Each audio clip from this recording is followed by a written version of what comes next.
Ma'am बस मैं ये कहना चाह रहा था, जैसे वॉरफेयर की बात चल रही थी, तो आपने भी मैट्रियार्की की बात करी। मैं इस पे आपके व्यू लेना चाह रहा था कि इस पे आपके व्यू क्या है, क्योंकि मैं जिस तरीके से हिस्ट्री को अभी समझ रहा हूँ, मेरे को एक चीज समझ में आ रही है कि before the expansion of the Indo Europeans या इंडो आर्यंस, एक चीज देखने के लिए मिल रही है कि बहुत सारी जगहों पर एक तो चीज कॉमन थी। एक तो इंसेस्ट मैरिज, यानी कि भाइयों की और बहनों की शादी, और मेट्रियार्कल सोसाइटी।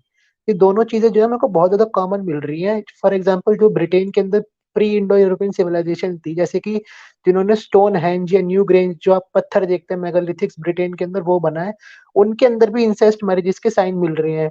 और ये जो इजिप्ट का, तो हमें पता ही है, वहां पे इंसेस्ट मैरिजेस चलती थी। और यहाँ पर इंडस वैली के अंदर मिला नहीं है, लेकिन जहां तक मेरे को है, यहाँ पर भी वो होगा। और इंडो यूरोपियंस का एक्सपेंशन एक चीज दिखा रहा है कि एक नया वर्ल्ड ऑर्डर स्टैब्लिश करना, जहाँ पे पेट्रियार्कल सोसाइटी को स्टैब्लिश कर करके पूरी एंशियंट सिविलाइजेशन को ध्वस्त करना और एक न्यू ऑर्डर को स्टैब्लिश करना। तो आप जैसे हिस्ट्री को पढ़ा है, तो आपके इसके ऊपर क्या व्यूज रहेंगे, कि आपको लगता है कि ऐसा कभी हुआ होगा कुछ? नहीं, मुझे ये नहीं लगता है कि जितनी भी पुरानी सिविलाइजेशंस थी वो सारी की सारी मेट्रीलिनियर या मेट्रियार्कल सोसाइटीज थी। इजिप्शियंस की सोसाइटी डेफिनेटली मेट्रीलिनियर या मेट्रियार्कल नहीं थी, वहाँ पे राजा का बेटा ही राजा बनता था, आपने खुद बताया अभी। इंसेस्ट पर मैं बाद में आती हूँ, first wheel controls on that. इसके अलावा मेसोपोटामियन सिविलाइजेशन जो थी वो उसका तो एक और हमें डेवलपमेंट मतलब प्रॉपर ये मिलता है जहाँ पे कि हमें रेफरेंस ही मिल जाता है कि कैसे वहाँ की सोसाइटी चेंज हुई होगी सुमेर के आसपास में, बिकॉज वहाँ पे जो तैमत एक चीफ डेटी हुआ करती थी वहाँ की, वो एक फीमेल डेटी थी तैमत। ना तैमत ऐसी थी कि वो मतलब जैसे हमारे यहाँ है ना कि जैसे हमारे यहाँ काली जी के पैर के नीचे शंकर भगवान रहते हैं, वैसे ही उनके यहाँ भी मतलब वो होते थे कि वो उनके उनके पैरों के नीचे होते थे जो उनका मेल डेटी होता है।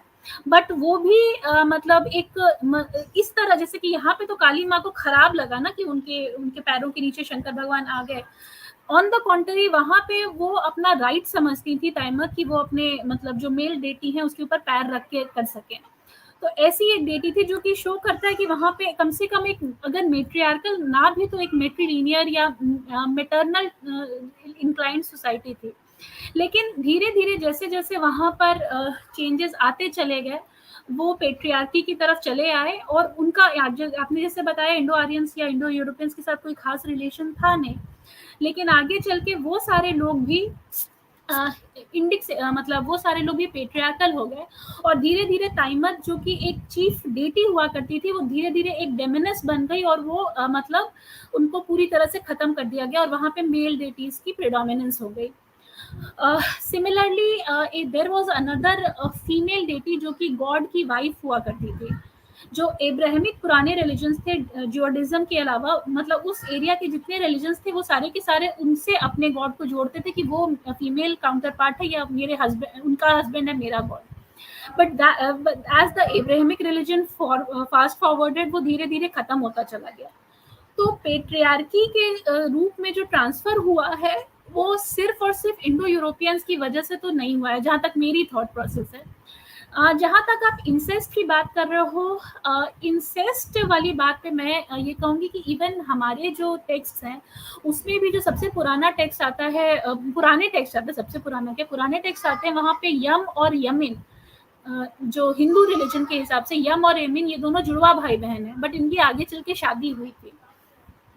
तो इनसे और डेफिनेटली जो पारसीज थे उनके यहाँ तो शादियां होती ही थी मतलब जो कि इंडो ईरानियंस थे जो कि फिर अगेंस्ट इंडो यूरोपियन ग्रुप के पार्ट थे उनके यहाँ भी भाई बहनों की शादी होती ही थी। तो दिस वाज ये जो इंसेस्ट था मुझे लगता है ये उस जमाने में प्रॉब्ली एक ब्लड प्योरिटी ये लोग मेंटेन करना चाहते थे सो दैट उनको लगता था कि कोई बाहर से आएगा तो पता नहीं वो कितना कितना ये है उसको नहीं वो कर पाते थे। इसीलिए 2-3 मिनट वो खत्म कर दे रहे हैं 2-3 minute.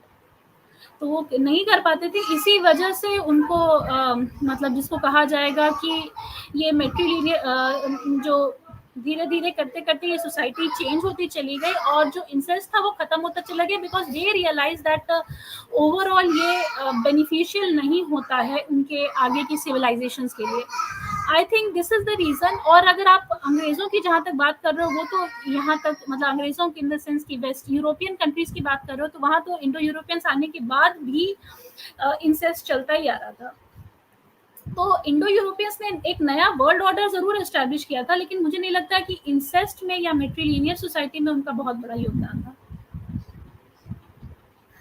I hope I made the point. या थैंक यू, मतलब एक अपोजिंग व्यू मिल गया, क्योंकि हाँ चलो ये है, बट मैं ये समझ गया कि पूरी तरीके से खत्म तो नहीं किया होगा, लेकिन एक चीज तो यहाँ पर है कि बहुत ही जबरदस्त किस्म की एक मेल डोमिनेंट पेट्रियार्कल सोसाइटी को स्टैब्लिश किया था आर्यंस ने, इसको तो आप भी मानते होगे। हाँ, ये तो है, नो डाउट अबाउट दैट। और the reason okay. Is that ये लोग जो मतलब जो ये लोग मेट्रीलिनियर सोसाइटी पे क्यों ये जो मतलब बहुत ज्यादा होता था कि जो भाई के बच्चों से या बहन के बच्चों से शादी करने का जो कॉन्सेप्ट था, इनफैक्ट अभी भी साउथ इंडिया में चलता है, जो कि क्रॉस कजन्स की शादियां होती थी, उसकी वजह भी शायद यही रही होगी, because they were slowly they wanted कि जितनी भी प्रॉपर्टी है वो बाहर ना चला जाए, वो हमारे ही प्रॉपर्टी हमारे ही घर में रहे। तो और यहाँ पे सिस्टम रहा होगा कि मेट्रीलिनियर सोसाइटी में कि बहन के बच्चों के पैसे के पास जाएगा तो उसको शादी करके अपने ही घर में ले आओ। Most probably this is the reason क्यों मेट्री इस तरह की शादियां कॉमन हो गई होंगी, जबकि हमारे यहाँ मतलब चचेरे भाई बहनों से या की शादियां बिल्कुल एक इंसेस्ट की तरह ही मानी जाती थी, कम्प्लीटली बैन। लेकिन फिर भी first cousin marriages in the cross cousins was common in the ancient Indians, तो शायद इसकी वजह यही रही होगी।